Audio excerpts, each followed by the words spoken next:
বিসমিল্লাহির রহমানির রহিম। আসসালামু আলাইকুম রহমতুল্লাহ। প্রিয় শিক্ষার্থীরা, আজকে আমি তোমাদের সাথে যে বিষয় নিয়ে কথা বলছি তা হলো সপ্তম শ্রেণীর 11 অনুশীলনী তথ্য উপাত্ত নিয়ে। চলো, উপাত্ত বলতে কি বোঝায় তা উদাহরণের মাধ্যমে লেখো।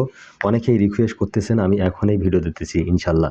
তাহলে এই উপাত্ত ঠিক আছে, আমি ধীরে ধীরে লিখতেছি। এই যে সংখ্যা ভিত্তিক, ভয়েসকের ভি তয় তয়স্কের সংখ্যা ভিত্তিক কোনো তত্ত্ব, কোনো তথ্য বা ঘটনা হচ্ছে একটি পরিসংখ্যান।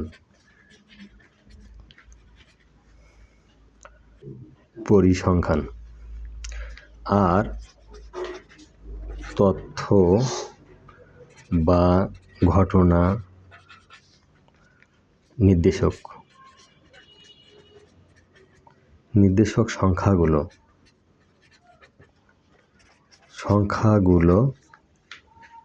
হচ্ছে পরিসংখ্যানের উপাত্ত। আচ্ছা, উদাহরণ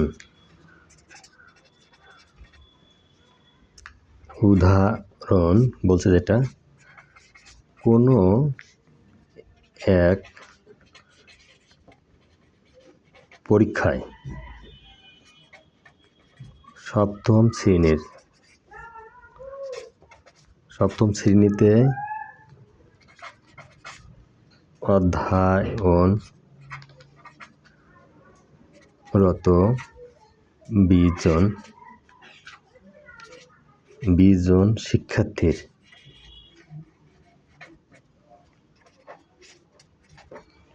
শিক্ষার্থীর গণিতে প্রাপ্ত নম্বর।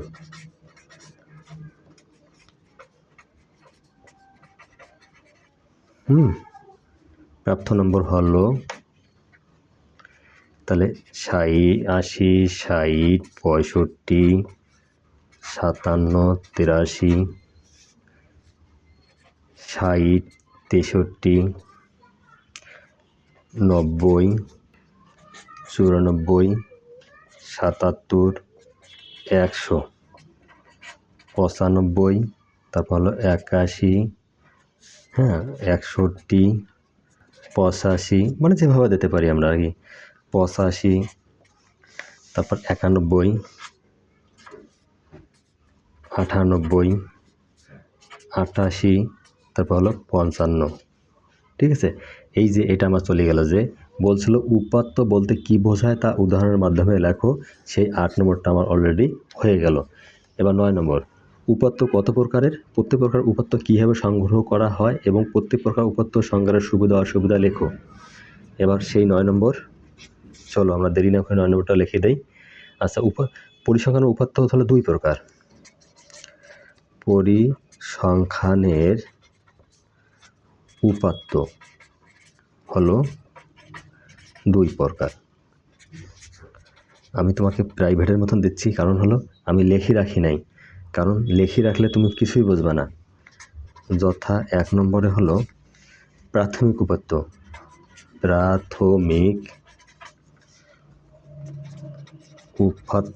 2 নম্বর হলো মাধ্যমিক উপাত্ত। এবার প্রাথমিক উপাত্ত সংগ্রহ করা হয়। প্রাথমিক উপাত্ত সংগ্রহ করা হয়। আচ্ছা, প্রাথমিক উপাত্ত সংগ্রহ করা হয়। প্রাথমিক উপাত্ত ব্যক্তি বা সংস্থা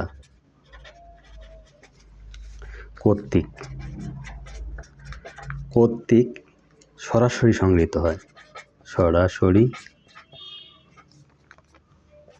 সংগৃহীত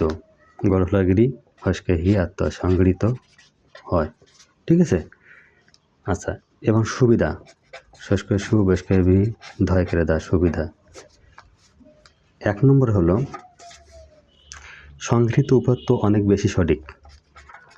সংগৃহীত উপাত্ত অনেক বেশি সঠিক। স্মরণ এখানে আর অনেক বেশি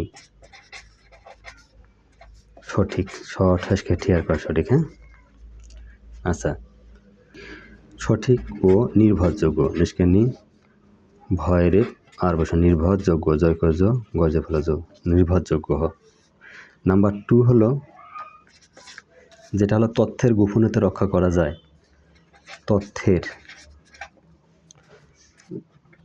তথ্যের গোপনীয় গয় করে গো প যন্ত্রণা দেখে নিয়ে আনতেছে। তথ্যের গোপনীয়তা রক্ষা করা যায়। ঠিক আছে, তথ্যের গোপনীয়তা রক্ষা করা যায়। এ হলো অসুবিধা। সুবিধা একটা অসুবিধার কথা বলা আছে। তথ্য সংগ্রহ সমাজসাপেক্ষ। তথ্য, এটা 1 নম্বরটা যেটা বলছি, তথ্য সংগ্রহ সময় সাপেক্ষ। ঠিক আছে। নাম্বার 2 হলো, এটা 1 নম্বর 2 নম্বর দিচ্ছি, অনেক ব্যয়বহুল ও ঝুঁকি সম্পন্ন। অনেক ব্যয়বহুল ব্যয়বহুল ও ঝুঁকি সম্পন্ন। ঝুঁকিপূর্ণ। কারণ তুমি সরাসরি যখন মাঠে যা কোনো তথ্য নিতে যাবা তখন তো তোমার অনেক ঝুঁকির মধ্যে পড়তে হবে, এটাই স্বাভাবিক। আচ্ছা, মাধ্যমিক উপাত্ত যেভাবে সংগ্রহ করা হয়। মাধ্যমিক উপাত্ত যেভাবে সংগ্রহ করা হয়। এখন দেখো মাধ্যমিক উপাত্ত যেভাবে সংগ্রহ করা হয়, তুমি খালি দেখবা ভিডিওটা, আর কোনো সমস্যা হবে না। তা দেখো, মাধ্যমিক উপাত্ত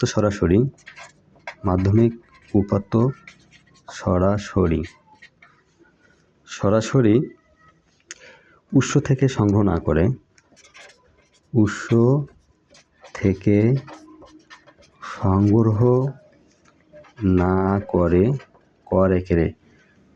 হ্যাঁ, কোনো প্রকাশিত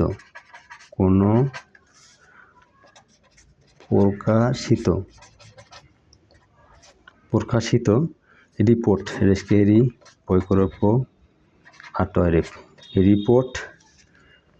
প্রতিবেদন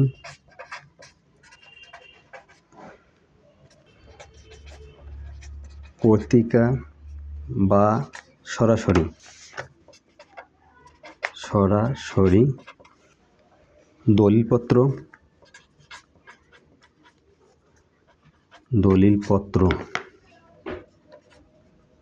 দলিলপত্র আচ্ছা, এখান থেকে দলিলপত্র থেকে সংগ্রহ করা হয়। ঠিক আছে। আচ্ছা, অসুবিধা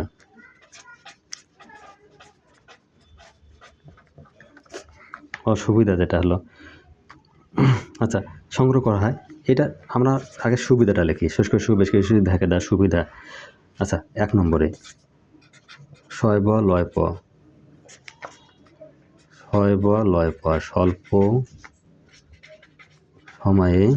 স্বল্প সময়ে উপাত্ত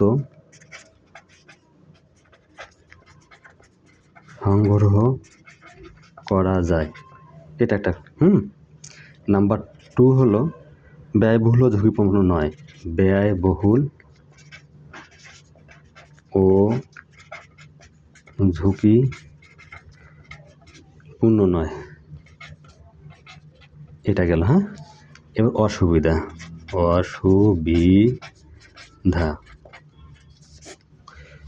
দেখি। সরাসরি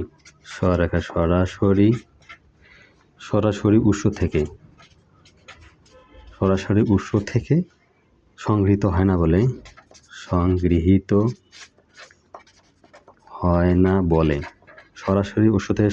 না বলে এটির গ্রহণযোগ্যতা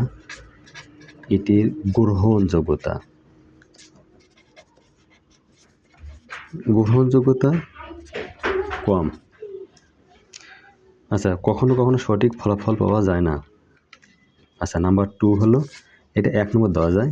নাম্বার 2 হলো কখনো কখনো সঠিক ফলাফল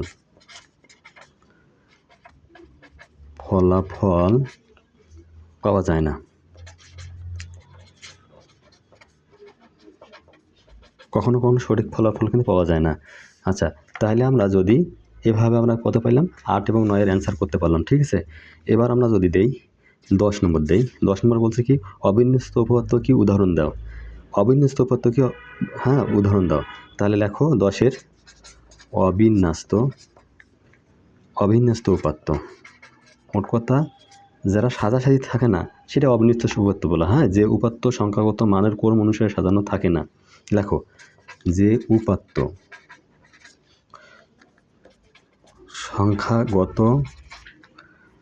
সংখ্যাগত মানের ক্রম অনুসারে সাজানো থাকে না,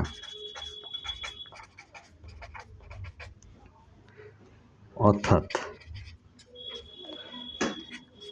এলোমেলো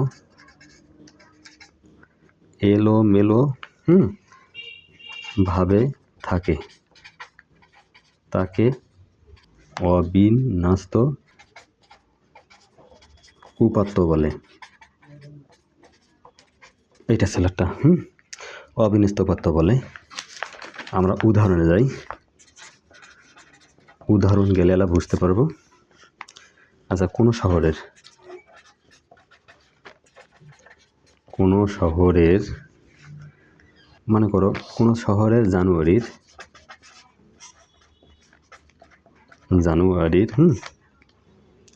প্রথম 10 দিনের তাপমাত্রা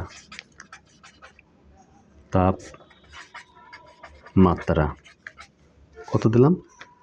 এখন ধরো 10, ধরো 20, 25, তারপর হলো 14, 22, 20, 18, 12, 14, তারপর হলো 10।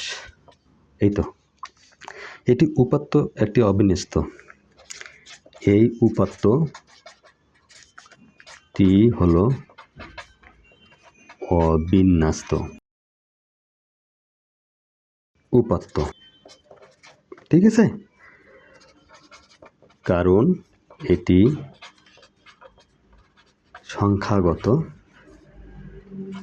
সংখ্যাগত মানের ঊর্ধ্বক্রম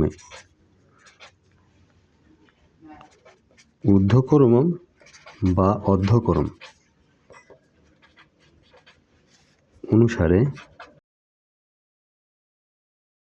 অনুসারে সাজানো না। এই তো, এবার সেই 11তে যাই। বলছে একটি অবিন্যস্ত উপাত্ত লেখো, মানের ক্রমানুসারে সাজিয়ে বিন্যস্ত উপাত্ত রূপান্তর করতে বলছে। কোনো বিদ্যালয়ের 7ম শ্রেণীর 10 জন শিক্ষার্থীর দৈনিক ওজন নির্ণয় দেওয়া হলো। মনে করো আমি এখানে সহজে দিচ্ছি। আচ্ছা, আমার 11 নম্বর অঙ্কটা দেখবা, একটি অবিন্যস্ত উপাত্ত লেখো, মানের ক্রমানুসারে সাজিয়ে বিন্যস্ত উপাত্ত উৎপাদন করো। তুমি সুন্দরভাবে দেখবা কোনো বিদ্যালয়ের 7ম শ্রেণীতে, যেহেতু 7ম শ্রেণীতে আমি ভিডিও দিচ্ছি, 10 জন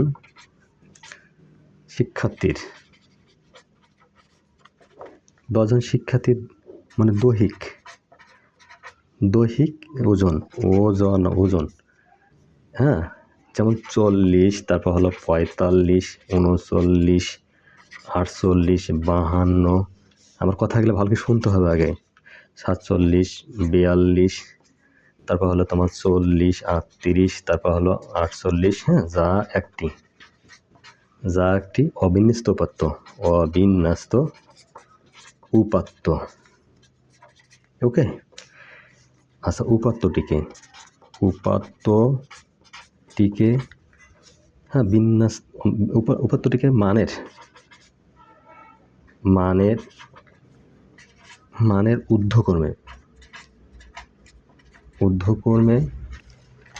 ঊর্ধ্বক্রমে সাজিয়ে পাই। কী পাই সাজিয়ে পাই, তাহলে লেখো 38, 39, 40, 40, হ্যাঁ, তারপর হলো তোমার 42, তারপর হলো তোমার 45, তারপর হলো তোমার 47, তারপর হলো 48, 48, এই হলো 52, যা একটি বিন্যস্ত উপাত্ত। মাই ডিয়ার স্টুডেন্ট, তোমার অনুরোধ করবে আমি ভিডিওটা ছেড়ে দিলাম, তুমি ভিডিওটি বেশ কয়েকবার দেখবা। আশা করি ভিডিওটিতে অনেক মজা পাবা এবং তুমি খাতা কলম নিয়ে আমার ভিডিওটাতে দেখবা। হ্যাঁ, ঠিক আছে, এবং নেক্সট ভিডিওর জন্য তুমি আমার ভিডিওটাকে সাবস্ক্রাইব করে রাখবা। আল্লাহ হাফেজ।